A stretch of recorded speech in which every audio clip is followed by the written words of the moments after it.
Grüezi miteinander.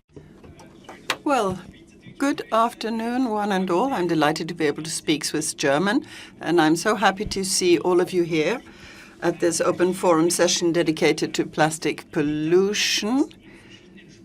This afternoon, we'll be switching from one language to another. I know that there are many locals in attendance, but also many guests and people from abroad who only speak English. So don't worry if from time to time I switch into English, and also I will speak German. I'm delighted to say how happy I am to see so many people here at the session on plastic pollution.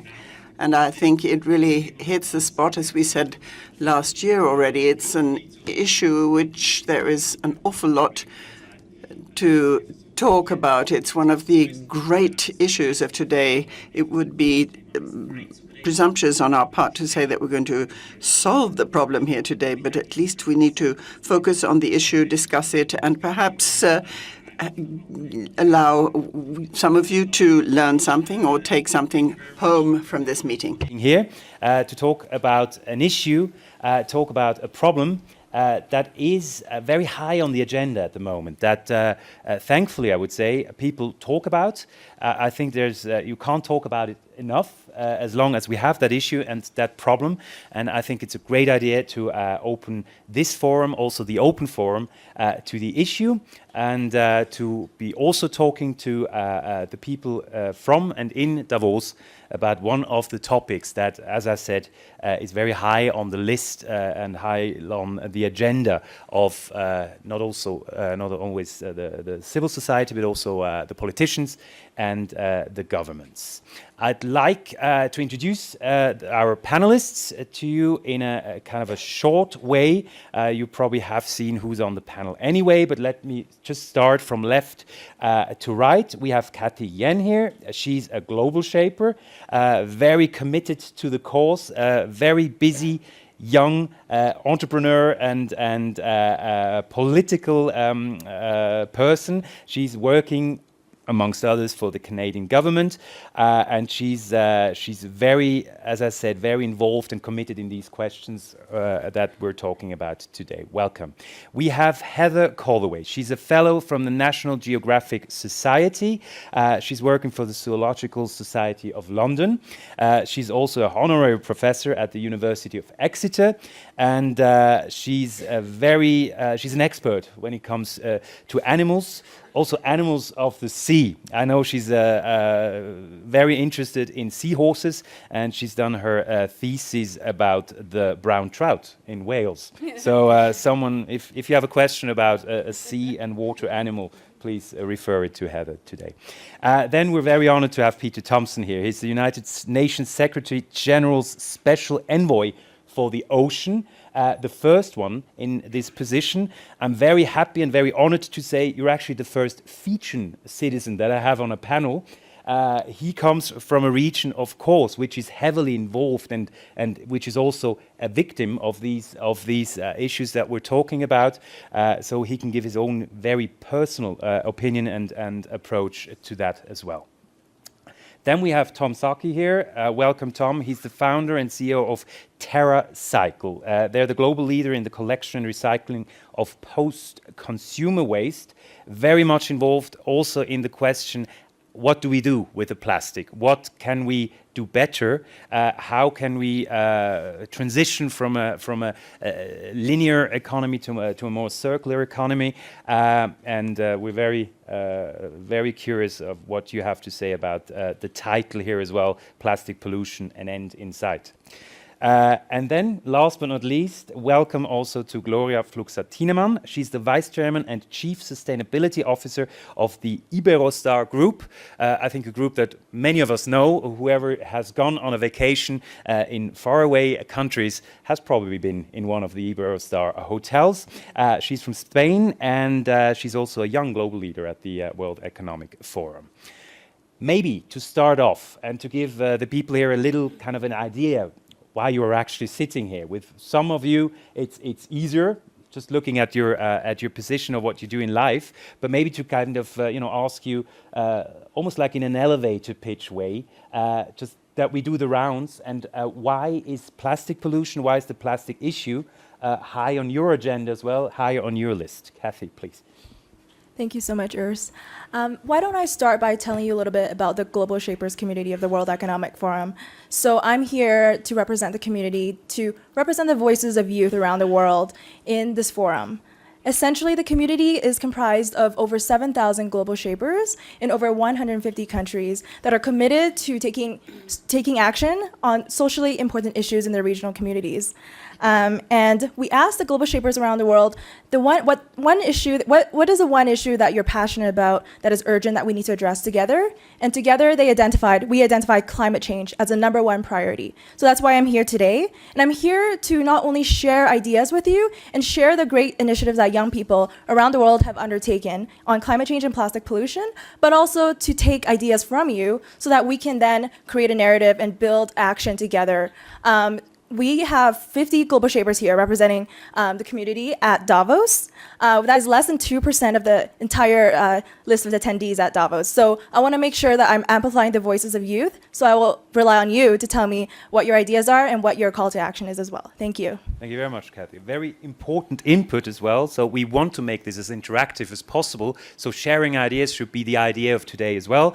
We will open the discussion, of course, as well. So we're looking forward to questions, comments, criticism as well. This is an open forum, so we're open for everything what happens today. Heather, please. You have been doing a session this morning, also within the WEF, within the conference center, about that exact theme topic. It's easier to understand why you're an expert in this cause, but why is this issue so close to your heart? Okay, well, rather than representing youth, which I wish I did, but try to, I come from the angle of the fish. So I'm a marine biologist, a freshwater biologist, a fish biologist, basically. So I spend as much of my time as possible in, on, or under the water. So coming to the mountains the cold mountains is a very unusual experience for me. But over time, over the last 20 plus years of working in this job, I've become more and more aware of plastic and plastic pollution. And that starts from my own life and where I live. I live in a coastal community. When I was a child, if I went to the beach, I just enjoyed the beach. Now, when I take my children, aged 10 and 12, to the beach, we do a beach clean because plastic is more and more present on our beaches. And that's the first, without even being a scientist, you can see that change just in the behavior and what's present and how our environment is changing. And secondly, I am very fortunate with National Geographic and with a number of the programs I work with to be able to explore some of the ocean wilderness areas. And a few years ago, I went to the Chagos Archipelago in the middle of the Indian Ocean. It takes several days to get there by boat. You can't fly there. And it's uninhabited, 55 uninhabited islands. And on one of these islands, we stopped for a very short period of time. We were mostly doing scientific research from the boat. In just 20 minutes, we collected 334 single-use plastic water bottles that came from 10 different countries from the labels that were still on the bottle. Now, all of those bottles had been in somebody's hand at some point in time. And those bottles will last in the environment for at least 500, 600 years, slowly breaking down into smaller and smaller pieces, where they then start being eaten by everything from plankton to whales. And so this really elevated my action on plastic to try and do something about it. And I hope to talk about some of the solutions and not just the problems during this forum. Absolutely, that's what it should be here for as well, that we talk about, how to get out of it and how we can solve as much as we can. Peter, I've talked about where you're from. You're from one of those islands, who are in those areas as well. You've been for a very long time involved in the UN. You've been, amongst others, the president of the 71st session of the UN General Assembly. You've been a permanent representative of the Fiji Islands to the UN. Now, as I said, the special envoy for the ocean, or as a god of ocean, as someone said in a previous discussion. Why is this? Why? Not a term you like to hear, I take it from there. But why is that topic so close to you? Look, whether you come from Fiji or whether you come from Switzerland, the ocean is central to your life. Where does the snow come from? It comes from the ocean. Where does the snow go to when it melts into water? It goes into a river that goes to the ocean. So, you know, the ocean is very important to Swiss people, even though you're landlocked. You know, Count Otto von Bismarck, who was, I studied him back in the dark ages when I was at university, at the unification of Germany. I remember him being asked, what is the difference between a politician and a statesman? And Bismarck said that a statesman is a politician who thinks of his grandchildren. So I ask people to think like statesmen and stateswomen. You know, don't just think about your short-term lives. Think about what the world's going to be like for your grandchildren. And when we look at the climate and when we look at the ocean, we see that on current trends, we are condemning our grandchildren to very, very difficult times. So we are not behaving like statesmen and stateswomen, and we have to start behaving that way if we are responsible grandparents, as I am. And looking around the room, I see some of you are as well. Glad to see you here. So that's the motivation of our work. The good news, as we'll discuss this morning, is that there is a plan to do the right thing for the planet and for the climate and for the ocean.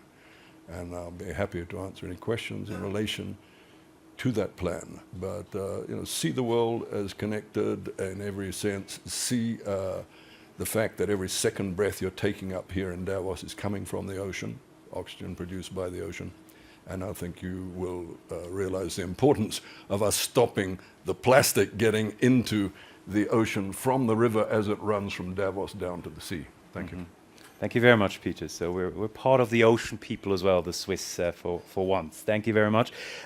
We're all statesmen and stateswomen in that regard. We're all, you know, in a way responsible for what's happening. Someone who's heavily involved in that and who makes sure that we're all responsible is Tom, of course.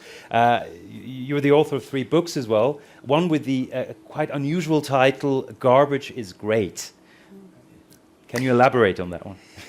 Yes, absolutely. So I come to this from an overall waste perspective, not necessarily just plastic, but I think waste in general is incredibly problematic. And it's a very odd academic concept. I'm actually very surprised it's not even taught at school all that much, or university. There's no classes on waste, yet every object in this room, with not a single exception, will become waste and will be owned physically by the garbage industry. You know, today we many times measure our status in society by the accumulation of stuff that we have, yet all of that will be waste, and not just will it be waste, we'll have paid someone to take it when that happens. 99% of it all becoming waste within a single year. And to me, I think, you know, waste really came about in 70 years ago or so. So it's a very modern idea, which is where I have hope. I think we can solve it because it hasn't been with us for all that long, the modern conception of waste. So what I'm really passionate about is thinking through how can we solve this through business mechanisms and other mechanisms as well, to try to make things technically possible to be able to recycle, then make that not just technically possible, practically possible, which is all about the economics of waste.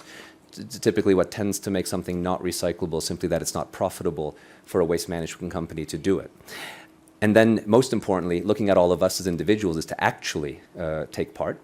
And I think we tend to, I'll just leave it at this last thought, point our fingers to large organizations, you know, whether it's the manufacturers or retailers who produce or sell our goods.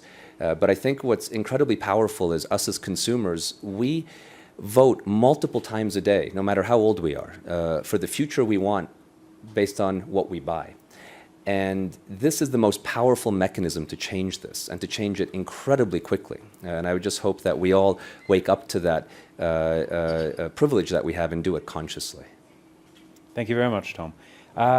Gloria, you're in an area, in an industry which produces a lot of waste. When we talk about waste, tourism, hospitality industry, Sure. I think that already is a reason why you're involved in these questions as well as a head of sustainability, I guess. Precisely, and for those of you who haven't been at that Iberostar hotel, Iberostar is a tourism group.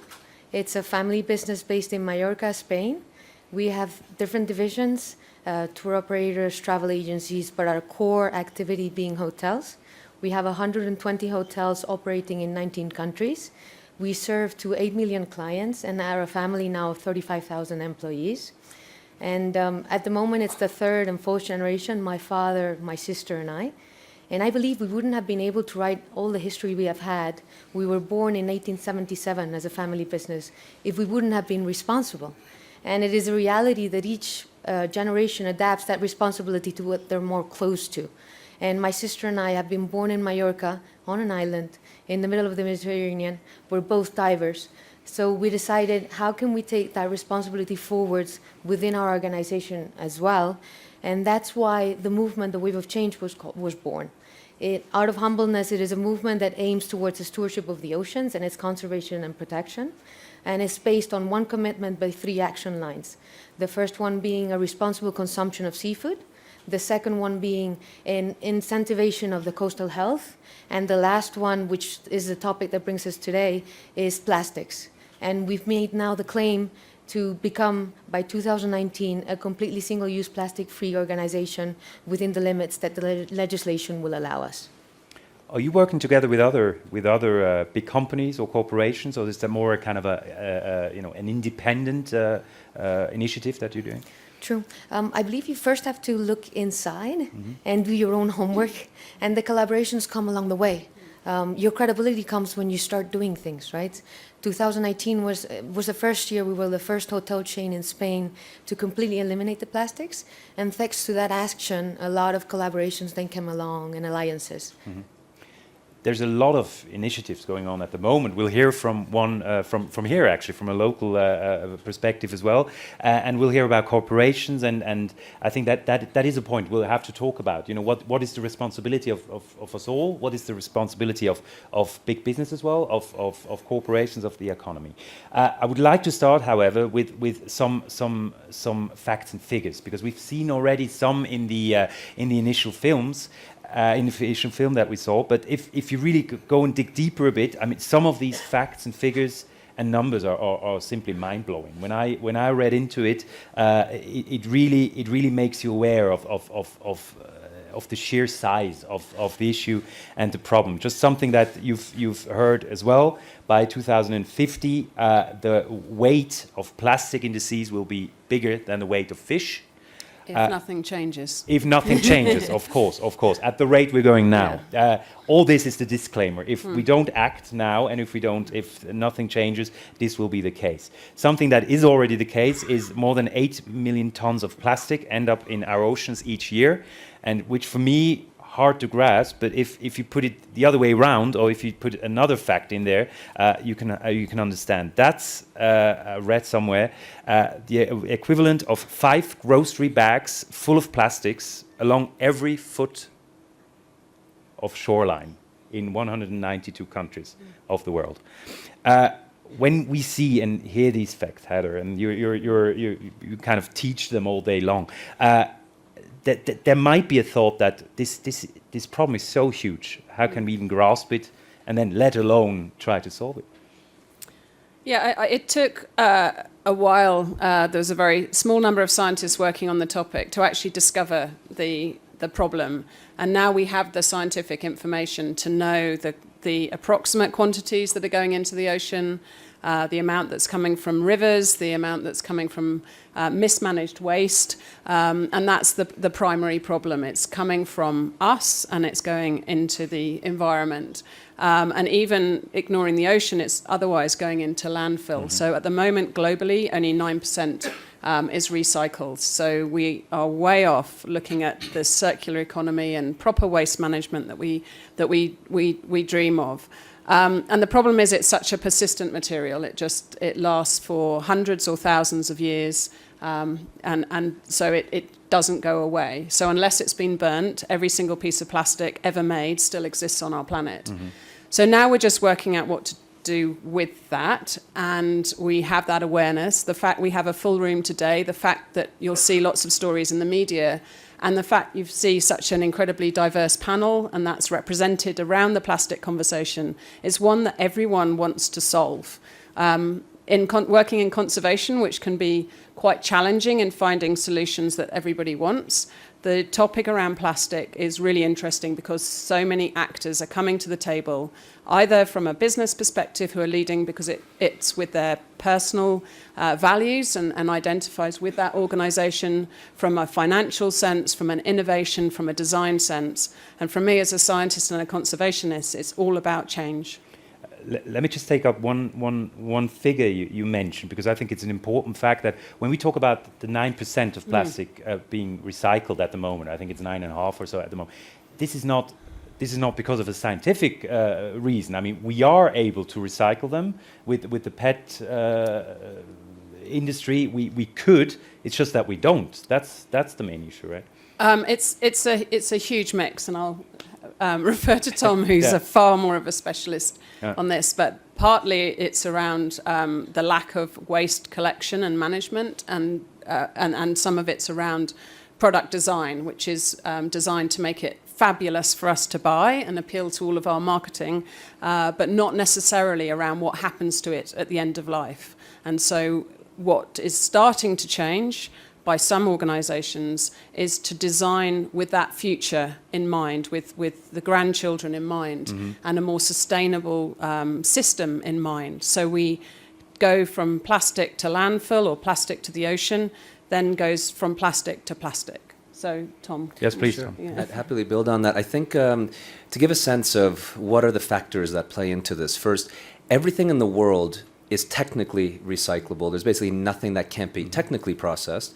So it really comes down to, is it practically recyclable? Even here in Switzerland, which is one of the more advanced recycling markets, there's so many things that you don't have a recycling solution for, and that's why a large percentage of the waste here in Switzerland is incinerated. What makes something practically recyclable is entirely due to economics. Waste management companies are in the business of urban mining. That is actually recycling. And that means that they're going to mine what they can mine at a profit after their cost of collecting it and processing it. If that cost is lower than what they can sell it for, they will do so. Everything else, if it costs more to collect and process, that's an unprofitable business model, so they won't do it, and they'll instead look at what is the cheapest way to dispose it within the laws of the land. Here, that would be mostly waste to energy, because there's a lot of anti-landfill legislation. In countries like the United States where I live, that will be landfilling. And in countries that don't have the infrastructure, which is a tremendous number of countries aren't developed yet, it will be a lot of littering, which ends up in rivers and ends up in oceans. And so it all comes down to the economics of waste. And some of the big macro challenges that are taking us, unfortunately, in the wrong direction is driven by consumers, which is that consumers, we want things that are convenient and affordable. So cheap and simple. And if you think about packaging, how's it progressed? You know, it's gone from heavy refillable bottles, you know, to aluminum cans, to PET bottles, to cartons, to pouches, if you think about beverages. And every step along the way, recycling gets cut in half, not because they can't be recycled, but because they're less profitable to recycle. And the moment you get to a pouch, it's not economical to do so. And this is finally compounded by macroeconomic trends, which are low prices of oil. That's what recycling competes against. So if oil became expensive, recycling would boom and increase. And also end markets, countries like China who stopped importing, make it also much more difficult to find places to take it to. So recycling as an overall idea in the world is struggling because of all these factors. And again, it comes down to us as individuals who are out there purchasing these products to buy the products that you can locally recycle and then to do so. That's so critically important, and try to resist that urge of just the compulsive shopping where you blindly purchase just whatever makes you feel at the moment good. Thank you very much. Maybe Peter, if I take that point, that it would be possible, and we could solve it as much as we can quite quickly. But if it goes down to profit, if it goes down to money, if it goes down to maybe also our personal laziness, or that we don't want to spend too much, is that the main problem that you're facing as well? That you see that it would be. We're not talking about a technological problem, or the solutions would be there in a way. Well, when you're talking about solutions, first of all, it's a complex problem with complex solutions. I think we have to accept that there's no silver bullet when it comes to plastic solutions, plastic pollution. We've got choices before us, though, as individuals and as governments and as multilateral organizations, choices to make. Obviously, the recycling one is a very important part of it, and if you listen to Pepsi-Cola and Coca-Cola while you're here in Davos, you'll see that recycling is going to be a big part of our future.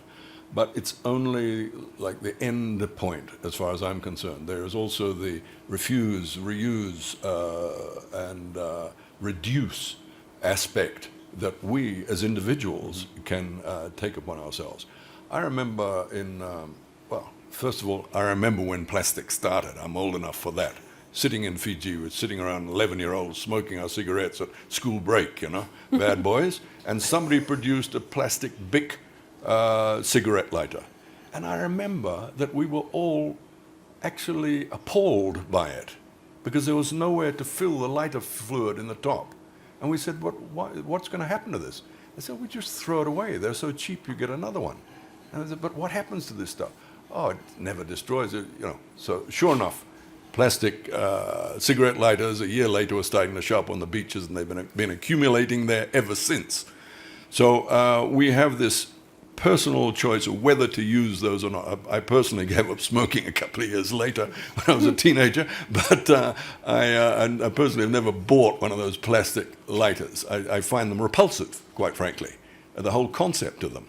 I remember my mother at that time, she had got into the idea of using plastic bags in the kitchen, but our clothesline in the backyard was always of these plastic bags on the clothesline, drying out after they were being used, so they could be reused again. She wasn't an ecologist, she was just living in that post-war generation that did not want to waste what we had, right? Take me, a Fijian, who always thought that, okay, if you want to be a modern person, you've got to own a car. I always drove around Fiji in a car. When I got to be an urban person in the late 80s, I realized by about the mid-90s, why the heck am I owning a car if I'm living in a city with great public transportation? What am I doing this for? And if I'm in a hurry, I can take a taxi. I don't need to own a car. Now, I have never owned a car for, 25 years now. I'm now living in London. If somebody gave me a car, I won the lottery or something, I would refuse it. It would be a nightmare to me. Where would I park it? You know, I have to worry about maintaining the car and everything. So we can make personal, rational choices which are about not being in the consumer trap of having to buy. Whenever I go onto an airline, for example, I protest because it's almost all airlines do it now. Everything is wrapped in plastic. Your pillow, your blankets, your little kit, everything inside the kit's wrapped in plastic. I didn't ask for that. I didn't pay for that. Well, in fact, I did pay for it. But I always protest. Why? Who is putting this stuff on us? We as individuals have the power to refuse it, not to accept it. You know, the obvious one being the plastic bag at the supermarket counter, and I'm sure none of you ever take those bags out. Developing countries are way ahead on this, I'd like to tell you. There's over 50 countries now have banned single-use plastic bags. You know, we've got to move on this stuff. We have individuals, consumers, and voters, and we have power to do this.